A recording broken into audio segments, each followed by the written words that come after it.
বিকাশদা, মরশুমের দ্বিতীয় ডার্বি বা ডুরান্ড কাপের ডার্বি ম্যাচটাকে নিয়ে কিভাবে দেখছো? কতটা কাকে কিরকম লাগছে, কি মনে হচ্ছে হবে? এটা এখন দুটো টিম মোটামুটি কেউই মানে কন্ডিশনে আছে, এরকম ভাবে কেউ এখনো প্র্যাকটিস করতে পারেনি। সবাই ফিটনেস লেভেল এখনো 50%-এর ওপরেও কারোর যায়নি। সুতরাং এই নিয়েই টুর্নামেন্ট খেলছে দুটো, মানে সবকটা টিমই খেলছে। তার মধ্যে ফাইনাল বুঝি, এবং প্রথম থেকেই আমি বলি, খেলার লাইফ থেকেও বলে এসছি যে কোনোদিনও ডার্বি ম্যাচ জিতবো কোনোদিনও মানে বলি, সবসময় বলি 50-50 ম্যাচ, হিম্মতের ম্যাচ।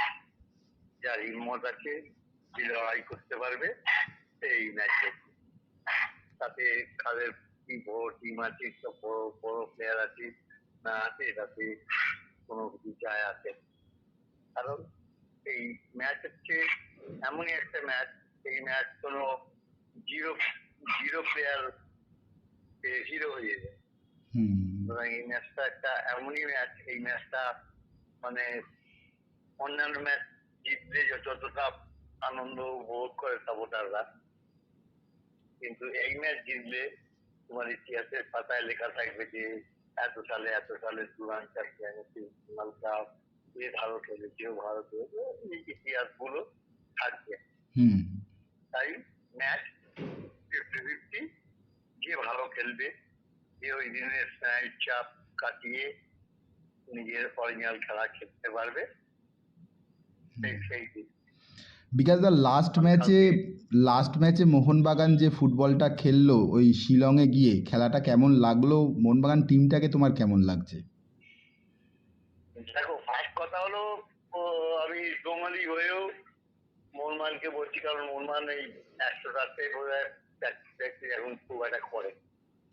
ফার্স্ট কথা, মাঠটা প্রবলেম হয়েছে খুব, প্লাস বোধহয় খেলার আগে বৃষ্টিও প্রচন্ড হয়ে যায়,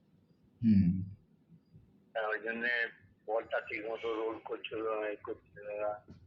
ঠিক আছে, তবু বললাম প্লেয়াররা এখনো মানে মানে সেই 100%, কেউ কোনো টিম, দুটো টিম 100% ঠিক এখনো না। এরপরে এরপরে যেমন আমরা যেমন ওই আল-আরবি টিমটাকে সাজিয়ে দিলাম, সবকটা প্লেয়ার তারা তাদের পারফরমেন্স ভালো করেছে, যার যার ডিউটি ভালো করেছে, এবং প্রত্যেকটা স্টেপে তারা লড়াই করে। এই লড়াইটা, এটা হচ্ছে তোমার মেন মেন থিং, এটা হচ্ছে মেন জিনিস, যে লড়াই করতে হবে।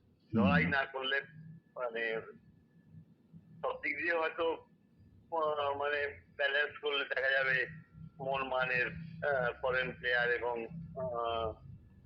ইন্ডিয়ান প্লেয়ার মোহনবাগানের আমাদের থেকে অনেক বেটার। কারণ আমাদের স্পন্সার নেই, নিজুরা যেভাবেই হোক এখানে এইভাবে ওইভাবে জোগাড় করে যেভাবে হোক টিমটা দাঁড় করিয়েছে, এবং হাওয়াত আছে, হাওয়াতের প্রচন্ড ফুটবল বুদ্ধি, হাওয়াতের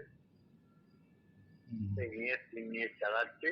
আশা করি ভালো ফল হবে। আমরা তো ইস্টবেঙ্গল ক্লাবের সাপোর্টার, আমরা তো যাই, বিশেষ করে যাই আমাদের টিম জিতুক, কারণ আমরা একটা ম্যাচ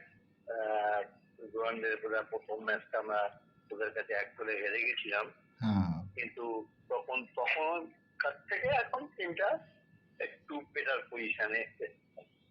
না, তুমি যেটা বলতে যে আগে ডার্বি ম্যাচে আসলেই একটু ভয়ে ভয়ে থাকতে, ওদের কাছে হেরে যাবো এরকম একটা, আজ কালকের ম্যাচের আগে কি এরকম কিছু মনে হচ্ছে, না মনে হচ্ছে, কি মনে হচ্ছে? সেটা ছিল তোমার গত 3-4-5 বছর আগে।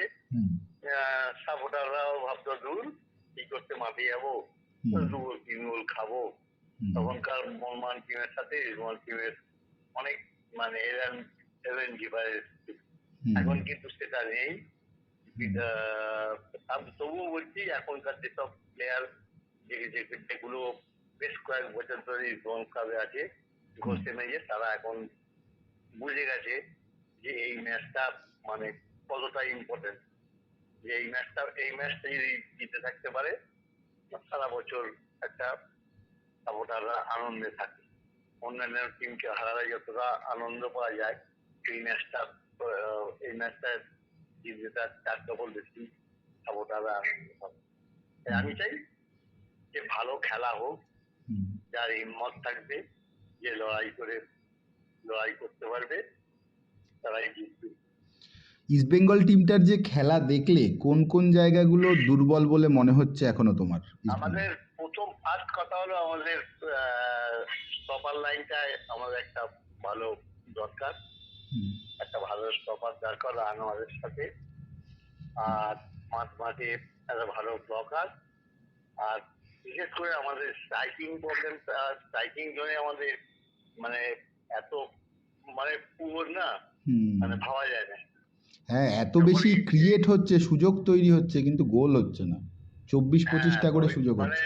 মানে মানে মানে হাফের সাথে আমাদের যে স্ট্রাইকিং পজিশনে যারা খেলে তাদের না অনেক অনেক ডিফারেন্স রয়েছে। যে উইং এ বল পাচ্ছে, সে বলটা সে যখন তাকিয়ে দেখছে, হুম, ফরওয়ার্ড লাইনে মাত্র একটা মাত্র ও, আমাদের প্লেয়ার রয়েছে। হুম। এই এই এইটাই হচ্ছে আমাদের প্রবলেম, মানে যার জন্য ফরেনার মানে আমাদের খুব দরকার ছিল এই পাঞ্জাবের প্লেয়ারটা। যাই হোক, যে নেই তাই নিয়ে তো আর পাওয়া যাবে না। হুম, যা আছে তাই দিয়ে লড়াই করতে হবে। হুম। হাওয়াত আছে, হাওয়াতে ফুটবল বুদ্ধি অনেক আছে। আমার মনে হয় ম্যাচ মানে খুব খারাপ হবে না, ভালোই হবে। যার হিম্মত থাকবে, যে কিন্তু ভালো খেলবে। কিন্তু ওদের মোহনবাগানের 5 বিদেশি মোহনবাগান পাচ্ছে, তোমাদের কাছে মাত্র 2 বিদেশি। কারণ হচ্ছে নাচো মানজালভে তো নেই। ঠিক আছে, বিদেশিদের তো আর ও 4টে পা নেই। হুম, বিদেশিদেরও 2টো পা, আমারও 2টো পা। তারপর মাঠে গিয়ে দেখা যায়। এই হুম, এর মধ্যে যেন এই ক্লাবের প্লেয়ারদের থাকে, হুম, যে প্রত্যেকটা বল যে সে ফরেন প্লেয়ার হোক, মিডুই হলেও হোক, আর যে হলেও হোক, যে বল পাবে তাড়া করে কেড়ে নেওয়া, ট্যাকেল করা, এ করা, কোচের স্ট্র্যাটেজি অনুযায়ী খেলা, সবকিছু ঠিকঠাক চললে ম্যাচ, আমার মনে হয় ম্যাচ অত সহজে মানে কেউ জিততে পারবে না। লড়াই খুব হাড্ডাহাড্ডি হবে। হুম। জানি না এক্সট্রা টাইম আছে। না, এক্সট্রা টাইম নেই, ডাইরেক্ট টাই ব্রেকার। ফাইনালটা আমি শুনেছিলাম নাকি এক্সট্রা টাইম হবে। ও আচ্ছা, আমি শুনেছিলাম আমি। আচ্ছা। জানি না মানে এটা ফাইনাল কিনা। ও, তবে জানি না এটা ক্লাস টুর্নামেন্টের মতো করে রয়েছে, যে খেলা শেষ হয়ে গেল, তাড়াতাড়ি আবার পরে খেলা করতে হবে, টাই ব্রেকার করবে। ডুরান্ডের মতো একটা ঐতিহ্যশালী টুর্নামেন্টে তুমি এক্সট্রা টাইম রাখবে না? হুম। উল্টো দিকে উল্টো দিকে বিকাশ দা, সেটা হচ্ছে মিগুয়েলের প্রথম ম্যাচ তোমাদের বিরুদ্ধে। মিগুয়েল আগের হ্যাঁ, ম্যাচটাও খেললো, নামছে, কিরকম দেখলে মিগুয়েলকে, কি মনে হচ্ছে তোমাদের বিরুদ্ধে প্রথম মুরুলকে নামবে? দেখে এখনো মনে হলো না যে ম্যাচ জিতবে। আচ্ছা। তবে এসছে, নতুন টিমে গেছে, মিগুয়েল ভালো ভালো player, hmm, player is good, কিন্তু এ, মাঠে দেখা যাবে ওরা এগেনস্টে যে থাকবে সে নিশ্চয়ই ওকে আটকাবার চেষ্টা করবে। হুম, ও যে ম্যাচ উইনার প্লেয়ার ও, হুম, সুতরাং আমাদের হাওয়া তো নিশ্চয়ই ওকে তো আর খেলতে দেবে না।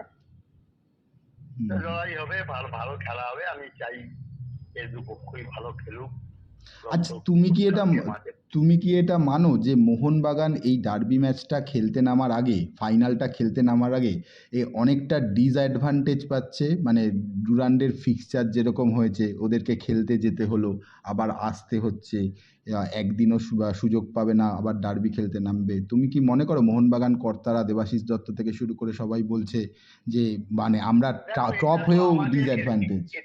এটা তো আমাকে জিজ্ঞেস করে লাভ নেই। টুর্নামেন্ট কমিটি করেছে, হুম, এখন ওরা দেশ শাসন করে। অন্যান্য অন্যান্য অন্যান্য টুর্নামেন্ট হলে অবজেকশন করে, এদের এদের বিরুদ্ধে কিছু বলা যাবে না, কারণ এরা দেশ শাসন করে, ওদের জায়গায় আমরা বসবাস করি, থাকি। সুতরাং ওদের এগেনস্টে ওরা যা করবে সেটা আমাদের মেনে নিতে হবে। হুম। না, কিন্তু এটাই হলো আমাদের। মোহনবাগান হ্যাঁ, সভাপতি দেবাশিস দত্ত তো বলছে যে তোমরা দুর্বল হয়েও, মানে ওরা লিগে টপ করেছে, তারপরে ওদের বাইরে যেতে হচ্ছে খেলতে, তোমরা এদিকে লিগে দেখো, ওদের পিছনে। এটা তো তুমিও বলতে পারবে না, আমি একটা টুর্নামেন্ট কমিটি করেছি, হুম কমিটি ঠিক করেছি। হুম এটা নিয়ে তো আমরা আমাদের কোনো বক্তব্য নেই। আমরা আমরা নিশ্চয়ই যদি অন্য কোনো টুর্নামেন্ট হতো নিশ্চয়ই মোহনবাগান ক্লাব সেইভাবে আবেদন করতো যে আমাদের খেলাটা অন্য জায়গায় দেওয়া হোক এরকম। কিন্তু এরা যেটা ঠিক করবে সেটা আমাদের করতেই হবে। ওই প্রথমেই বললাম, ওরা দেশ শাসন করে, ওদের এগেনস্টে আমরা খারাপ কথা বলতে পারবো না। ওরা হুম ওদের ওদের জায়গায় আমরা বসবাস করি, আমরা ওদের এগেনস্টে ওরা যেটা বলবে সেটা আমাদের মেনে নিতে হবে। ওরা যে যার যত টিকিট দেবে সেই টিকিট দিয়েই আমাদের চালাতে হবে, হুম এসবগুলো সব করতে হবে। কিন্তু আমার একটাই খারাপ লাগে যে ডুরান্ডের মতো একটা একটা এত ওল্ডেস্ট টুর্নামেন্ট, এই হুম টুর্নামেন্টে এক্সট্রা টাইমটা সবসময় করা। হুম, বুঝতে এক্সট্রা পেরেছি। টাইম কেন? ফুটবলের তো নিয়ম তো নিজেরা চেঞ্জ করলেই কি তো হয় নাকি? ফুটবলের নিয়ম 90 মিনিট খেলা হয়ে গেল, ড্র হয়ে গেল, 15 minute hmm extra hmm time, then go for tie tie breaker. Breaker. Hmm হঠাৎ করে ওই পাড়া খেলার মতো, ওয়ান ডে খেলার মতো হয়ে গেল যে খেলা শেষ, টাই ব্রেকার। হুম। আচ্ছা বিকাশ দা, বলছি এই যে ডার্বি ম্যাচে একদিকে অ্যান্তোনিও লোপেস হাবাস, একদিকে মোহনবাগান কোচ ওই প্যানাগিওটিস ডিলেম্পিরিস বা প্যানোস, দুজনের কোচিং আগেও দেখেছো। মানে মোহনবাগান কোচের হাতে সমস্ত তারকা ফুটবলাররা রয়েছে এবং ইস্টবেঙ্গল কোচের কাছে ভালো ফুটবলাররা রয়েছে, উঠতি প্রতিভা রয়েছে, কিন্তু আমি তারা তোমাকে খাচ্ছে। আগেই কি বললাম, মনে ওর হচ্ছে তোমাকে আগেই বললাম ওর মস্তিষ্কের ফুটবল, লড়াই কিরকম হবে? ওর ফুটবল বুদ্ধি প্রখর, ফুটবল বুদ্ধি। কার ওর বলছে এটা, গেম হাবাসের? রেডি, গেম, যে হ্যাঁ, আভাসে। হুম আমি ওই ওনাদের কোচ সম্বন্ধে আমার খুব একটা বেশি আইডিয়া নেই, হুম কিন্তু হাওয়া থেকে আমি তো বেশ কয়েক বছর দেখেছি। এদিকেতেও কোচিং করেছি, মোহনবাগানেও কোচিং করেছি, ইন্টার কাশিতেও কোচিং করেছি। ভারতবর্ষের ফুটবল সম্বন্ধে ওর অনেক অভিজ্ঞতাও আছে এবং বেশ কিছু ইয়ং ছেলে নিয়ে এসছে, ইন্ডিয়ান ছেলে নিয়ে এসছে। হুম তারা মানে খুবই প্রতিশ্রুতিবান প্লেয়ার নিয়ে এসছে। আগামী 1-2 বছরের মধ্যে বেশ কয়েকজন মানে আহ, ভারতীয় টিমে খেলার যোগ্যতা অর্জন করেছে। হুম সুতরাং আমরা চাই ভালো খেলা হবে, লড়াই হোক। সাপোর্টার হিসেবে বলছি, হুম কখনোই বলি না যে 49% কখনো বলি না, তখন অল টাইম আমি বলি, খেলার সময়ও বলতাম যে ম্যাচ 50-50, হুম যার হিম্মত থাকবে সে হিম্মত দেখিয়ে ম্যাচ